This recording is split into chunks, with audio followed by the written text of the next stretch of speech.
اللہ اکبر اللہ اکبر، لا الہ الا اللہ، اللہ اکبر وللہ الحمد۔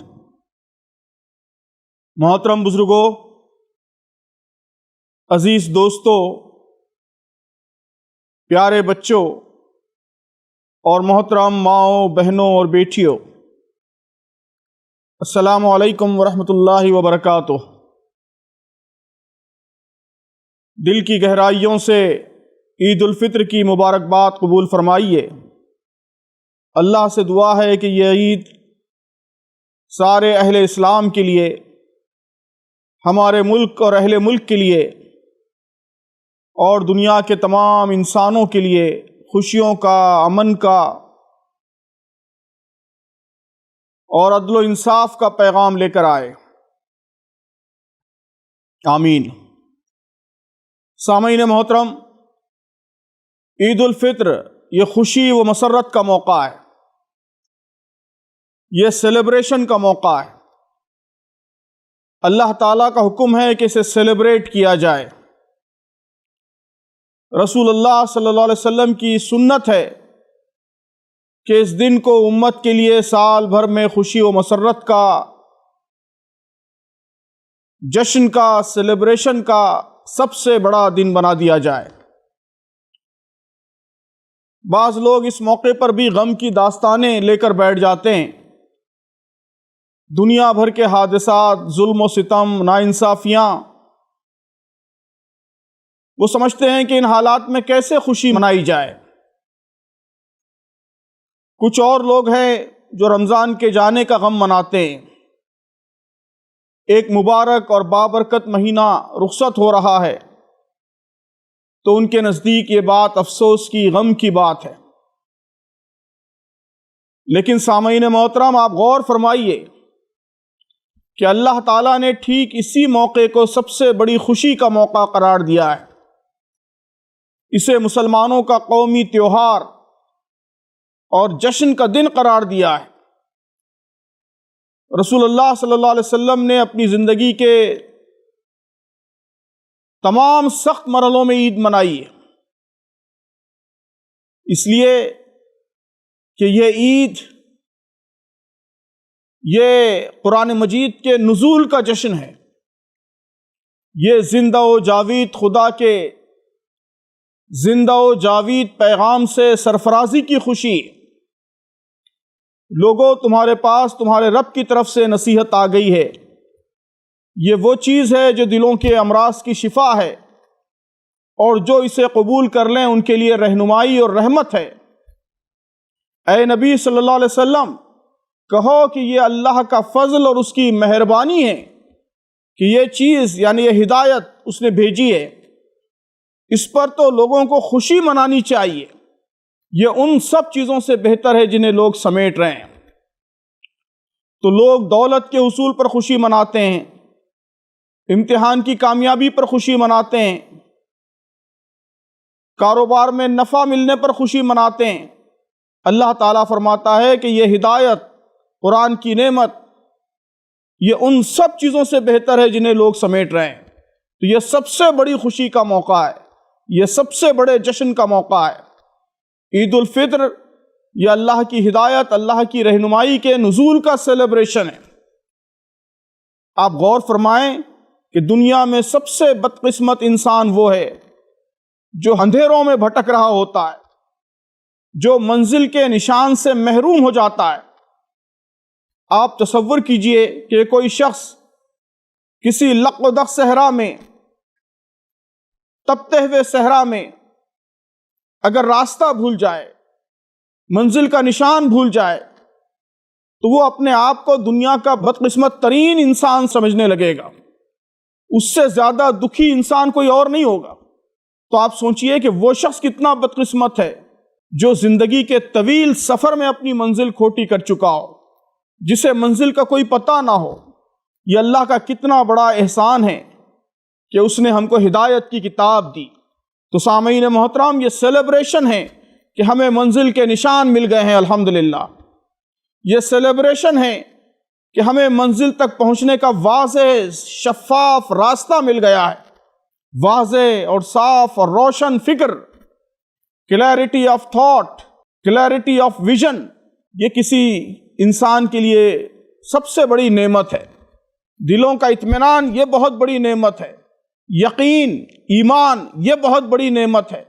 قرآن بندہ مومن کو یہ ساری نعمتیں عطا کرتا ہے، ایسی نعمتیں جن سے بڑھ کر کوئی خزانہ نہیں ہے۔ تو عید الفطر یہ ان عظیم نعمتوں کے حصول کا سیلیبریشن ہے۔ پھر محترم سامعین، یہ سیلیبریشن ہے اس بات کا کہ اس قرآن پر، اس ہدایت پر عمل کی قوت حاصل کرنے کی ایک ٹریننگ ہم نے مکمل کی ہے۔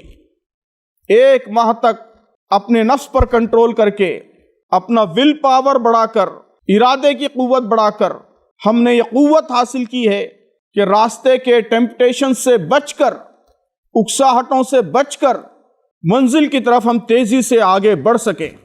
تو عید الفطر اس ٹریننگ کے کمپلیشن کا، اس کورس کے مکمل ہونے کا، اس قوت کے حاصل کرنے کا بھی سیلیبریشن ہے۔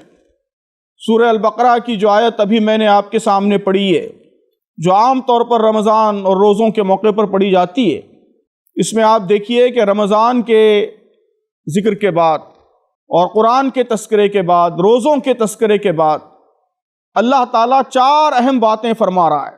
پہلی بات تو یہ کہ یرید اللہ بکم الیسر ولا یرید بکم العسر، اللہ تعالیٰ ہمارے لیے آسانی چاہتا ہے، مشکل نہیں چاہتا۔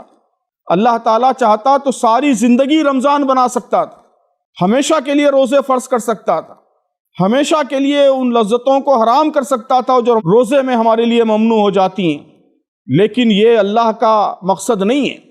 اللہ تعالیٰ تو چاہتا ہے کہ ہم اس کی نعمتوں سے لطف اندوز بھی ہوں، لیکن اس کے احکام کی پابندی کرتے ہوئے، اس کے حدود کا لحاظ رکھتے ہوئے۔ وَلِتُكْمِلُوا الْعِدَّةَ کہ 1 ماہ کا ٹریننگ کا دور مکمل ہوا ہے۔ اللہ نے 1 ماہ کی ٹریننگ کرائی، دکھلا دیا کہ اللہ کے احکام پر عمل کرنا آسان ہے۔ جب ہم کھانے اور پینے سے رک سکتے ہیں، اپنی بنیادی خواہشات، بیسک انسٹنکٹ کے سلسلے میں بھی ہم اپنے نفس کو شکست دے سکتے ہیں، اپنی خواہشات کو، اپنی اکساہٹوں کو شکست دے سکتے ہیں، تو پھر باقی زندگی میں اللہ کی احکام کی پابندی کیا مشکل ہے؟ تو رمضان کے روزے اللہ کا بہت بڑا احسان ہے۔ یہ روزے باقی زندگی میں اللہ کے احکام پر عمل آوری کو آسان بنا دیتے ہیں۔ تو بزرگوں اور دوستو، یہ نہ دیکھو کہ رمضان گزر گیا، یہ دیکھو کہ ایسے 11 مہینے آ رہے ہیں جن میں اللہ کے حکم کے مطابق ایک اچھی زندگی گزارنا آسان ہو گیا ہے۔ خوشی مناؤ کہ سال کے 11 مہینوں میں اللہ کے احکام کی پابندی آسان ہو گئی ہے، اور عہد کرو کہ اس آسان دین کو پوری قوت سے ہم انشاءاللہ نافذ کریں گے۔ سیلیبریٹ کرو کہ سخت ٹریننگ کے بعد اب جنت کا راستہ بہت سہل ہو گیا ہے، اور عہد کرو کہ اس راستے پر پوری تیزی سے، قوت سے ہم آگے بڑھیں گے۔ تیسری اور چوتھی بات محترم سامعین، اس آیت میں اللہ کی بڑائی بیان کرنے اور اس کا شکر ادا کرنے کی بات ہے۔ یہ صفت بھی روزوں کے ذریعے ہم نے اپنے اندر پروان چڑھائی ہے۔ روزوں نے اللہ کی بہت ساری نعمتوں کی قدر ہمارے اندر پیدا کی ہے، ان کے سلسلے میں شکر کا جذبہ پیدا کیا ہے۔ وَلِتُكْمِلُوا الْعِدَّةَ وَلِتُكَبِّرُوا اللَّهَ عَلَى مَا هَدَاكُمْ وَلَعَلَّكُمْ تَشْكُرُونَ۔ تو مشکل سے مشکل حالات میں بھی اللہ کی نعمتوں کو دیکھنے کا نام شکر ہے۔ اللہ کی نعمتوں پر توجہات کو مرکوز کرنے کی صلاحیت کا نام شکر ہے۔ اسلام یہی صفت ہمارے اندر پیدا کرتا ہے۔ اسلام ہمارے اندر آپٹیمزم پیدا کرتا ہے، آگے بڑھنے کا حوصلہ پیدا کرتا ہے، حل ڈھونڈنے کا راستہ دکھاتا ہے۔ بے شک زندگی میں مشکلات بھی ہیں، چیلنج بھی ہیں، آزمائشیں بھی ہیں، لیکن ان چیلنجوں کا مقابلہ ہمیں کرنا ہے، ماتم نہیں کرنا ہے۔ ماتم، نوحہ خوانی یہ اسلام کا مزاج نہیں ہے۔ نبی کریم صلی اللہ علیہ وسلم نے اپنے عزیزوں کی موت کا سوگ بھی 3 دن سے زیادہ کرنے سے منع فرمایا ہے۔ تو اسلام چاہتا ہے کہ مشکلات سے ہم آگے بڑھیں، ہر حال میں خوش رہیں۔ ظلم ہو رہا ہے تو ظلم کا نوحہ نہیں، اس کا مقابلہ کریں۔ افسوسناک حالات پیش آ رہے ہیں تو ان حالات پر سینہ کوبی کا کیا فائدہ؟ انہیں بدلنے کے لیے اٹھ کھڑے ہوں۔ ہر حال میں خوش رہیں اور دنیا کو مزید خوشیوں کا تحفہ دینے کے لیے، انسانیت کو ابدی خوشیوں سے سرفراز کرنے کے لیے جد و جہد کریں، محنت کریں۔ یہی شکر کی نفسیات ہے۔ شکر یہی ہے کہ نظر اللہ کی نعمتوں پر ہو، مشکلات میں بھی مواقع تلاش کیے جائیں، اللہ سے اچھی امید رکھی جائے، یہ یقین رکھا جائے کہ وہ سب سے بڑا ہے۔ وَلِتُكَبِّرُوا اللَّهَ عَلَىٰ مَا هَدَاكُمْ، سب سے بڑا اللہ تبارک و تعالیٰ ہے۔ دنیا کی ساری طاقتیں اس کے سامنے مکھی کے پر کے برابر بھی حیثیت نہیں رکھتی۔ 99 دروازے بند ہوں تو ان بند دروازوں سے سر ٹکرانا یہ ناشکری ہے، اور ایک کھلے ہوئے دروازے کو دیکھنا، اس کو اپنی توجہات کا مرکز بنانا اور اس دروازے سے گزر کر کامیابی کی منزل تک پہنچنا، یہ شکر ہے۔ تو آئیے دیکھیں کہ ان حالات میں بھی اللہ نے ہمارے لیے کیا مواقع رکھے ہیں۔ امید کی کرنیں کہاں سے پھوٹ رہی ہیں؟ تو رمضان میں حاصل کیا ہوا یہ اہم سبق ہم عملاً اختیار کریں اور امید کو اپنی توجہات کا مرکز بنا دیں۔ اس عید کو انہی مبارک جذبات کے ساتھ منائیے۔ اللہ نے دین پر عمل آسان کر دیا ہے، اس پر مکمل عمل کا پختہ ارادہ کیجیے۔